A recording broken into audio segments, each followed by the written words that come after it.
เห็นแล้วฟังกูมือก็รู้นะ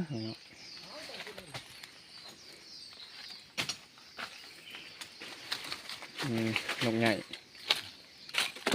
นายพรานผู้ลกหรือว่าไปบนนายพรานผู้เก็บ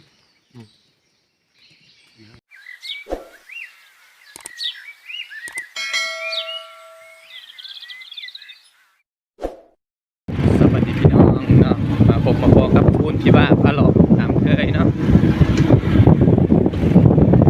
หลังเดินป่าไปดักยิงนกกินของให้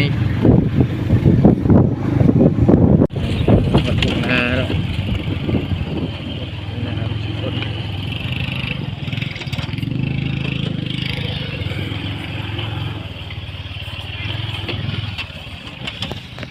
ตอนนี้เราก็มาหอดต้นไห้แล้วเนาะเรากำลังทำการดักยิงเนาะนกกำลังเข้าช่วงนี้ประมาณบ่ายโมงเนาะ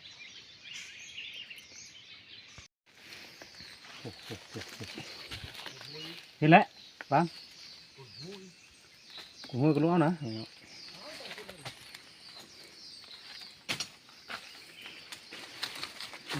นกใหญ่นายพรานผู้ลกหรือว่าไปบนนายพรานผู้เก็บเนาะพอเพียงเท่านี้เนาะใกล้สิค่ำแล้ว